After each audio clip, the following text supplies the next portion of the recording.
Hello, this is Mama Jess, everything you wish your mother told you. So I was raised in Santa Cruz, California, and I learned recently that it was 40 years ago the most liberal city in the United States with the most liberal college in the most liberal state, California. And I went through the public school system in Santa Cruz. So I'm going to break down to you now how I was infiltrated with the socialism dogma and how it destroyed my incentive to be a good student and succeed, and really brought my life to a very sad ruin. And much of what I do now is because I'm trying to make up for what I lost in that environment. So because socialism and communism are starting to creep all over the United States, I'm needing to speak about my experience. So I originally started my 5th grade in public school in the Bay Area. And I remember mostly it was total order. It was calm, quiet, no bullying. There were rules. There were consequences if you broke the rules. There was a reverence for academic excellence. And the teacher was incredibly respectable, upstanding woman. When I moved to Santa Cruz in the middle of 5th grade, it was chaos. It was a reckless kind of banshee of wild animals with no rules, no consequences, and no reverence for academic excellence. It seemed that it was just degraded and ruined and a very sad state. This was the first time I heard about divorce and all these different kind of relationships where people weren't married and they were having kids and having stepmoms, or my mom's boyfriend, or there was just this weird kind of breakdown of family I had never heard before. And the teacher was a drunk. She was a red-faced drunk, and I saw her alcohol in the cabinet. So this was the dismantling of my incentive and even my person and my joy in this environment. So number one, they were axing the GATE program, Gifted and Talented Education. So prior, the Department of Education knew and understood that some kids are smarter than other kids and they need to be challenged. And so they would get these programs going. Now, all those programs were going away, and now everyone is equal. And that's because you don't want anyone to feel bad. It's not nice to be smarter than somebody else. It's not even nice to work harder than somebody else and get rewarded, because you're going to make someone feel bad. We should all get the same all the time. Because ultimately, if you do succeed, even if you work hard, it's still just white privilege or some privilege you had that the other kids didn't have. Never mind, you worked hard. That doesn't matter anymore. Then the group project. I knew nothing about the group project in my other school because all the desks were always just individual. You had your own space. Everyone's looking at the teacher, well-mannered. Now they were all clumped in 4 groups facing each other. And I was a good student. I wanted to get the A. I would work hard for that A. And the other students wouldn't. So I would do most of the work, and then we would all get the A, get my A. So my incentive to work hard plummeted. And I lost heart, and that became, it was a slow progression of the decline of my incentive. Not to mention, when I'm trying to work, I've got perverted boys saying perverted things I don't even know what they're talking about, and then throwing erasers at me. And who's stopping this, right? Then the bullying of every kind, from all over, like this general peer pressure. If I remember right, it used to be there'd be like 1, 2, 3 bullies, and everyone else was an upstanding student. Now it seemed like almost everybody was in a bullying state, and were part of this peer pressure. Like you had this hierarchy of bullying, but it was a massive peer pressure that was wanting you to conform. And they're always bullying the kind, good character kids. They're the hardworking kids, the smart kids.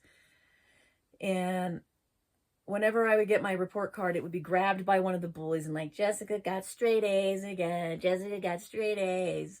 So again, that massive shaming for doing something good and wanting to succeed and be smart.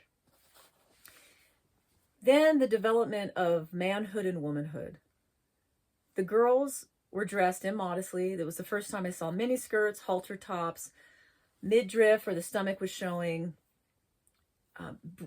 bra straps hanging out. I couldn't believe it.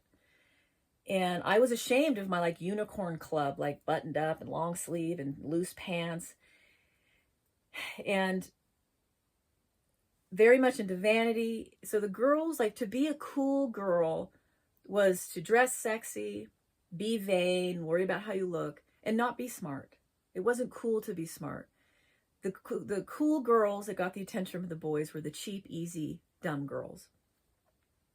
And then boys that seemed to be really into their genitalia, into dirty jokes, into edgy, mean bullying. And then as time went on, it seemed it was more cool to have like a better sex score of having more women than having good test scores. So to be promiscuous was prized. That was the ultimate goal of manhood and womanhood. And everything else was shamed. So you really felt like a girl, like if I don't conform to that, maybe I'll never have a man love me or, get married. And then so in this strain of what's cool, this environment supports the jester and the clown and being a mean bully, being a funny bully, getting the laughs, and again, not cool to be a good student, not cool to be nice even. You have to be kind of mean, and that is acceptable. So then we go into the lack of history, the lack of a working, intellectual, nuanced, accurate history. My history was caveman history. White man, evil. Black man, Native American man, victims of the white man. So when it was all said and done, it was white man evil, everybody else good. So the founding fathers were written off. There was no real understanding of who they were, where they came from, the Declaration of Independence, the Constitution, and all the wonderful things they did to establish a free nation. And people always drop the slavery card, not understanding that slavery has been an ancient institution throughout time. And eventually America did eradicate it, which was the ultimate goal. And so our lack of history doesn't even know that many of the founding fathers didn't want it. But it's not like you're going to change an ancient institution overnight. Okay. Okay, so because of that, lacking history, like bad history, no history at all, a narrative that has been formed for us, then becomes the social activism. That now, because the white man is so evil and America is so bad, and we have to reform it. We have to make it a better place. We have to make everyone be good and accept each other. We all have to think the same. We all have to like each other, accept every single kind of lifestyle and culture and God and everything. And that was very powerful at that free speech. So the free speech that were given by the founding fathers was being mutilated by those who hated America and wanted to make us accept everyone and everything and all the foreign immigrants and everything. All right, so social activism, of course, that was when I was becoming very aware of multiculturalism. It was pressed on us all the time that now there was a belief we had to accept like Mexico and Mexican fashions and their culture and their food and their flag. Mexico is probably the most pressed, but I know there were others of bringing in other cultures and how we needed to honor them and respect them and know what they ate, and no reverence for the flag, no Pledge of Allegiance, no prayer that was originally in public schools. It was all these other cultures. And there was no talk about just America as a culture itself that had a like-minded value system, which makes us American, loving freedom and free enterprise and these things, free speech. So when you have multiculturalism, then you have multi-religion. So then it becomes a spiritual buffet, and all these religions that are actually warring all around the world now have to get along And that's when the coexist bumper sticker came out. And I was like, how do they all coexist if fundamentally, if you read their beliefs, they all disagree? I mean, Buddha left Hinduism because he didn't believe in it. But now they have to get along because America's so enlightened in their ideologies of accepting everybody. So logic was progressively whittled away. The erosion of it was massive, like jackhammers at any logic. And you had to absorb all these bizarre, conflicting belief systems. Which then, of course, brings in, when you have all these gods and have these different cultures and all these different beliefs, now you have to have moral relativism. That's like brings all the chaos into one succinct, like now it all makes sense. We all have our different ways of being. We're all going to accept each other and accept different beliefs. So the logic is gone. It's blown out of the water. And now you have no capacity to have discernment over right or wrong.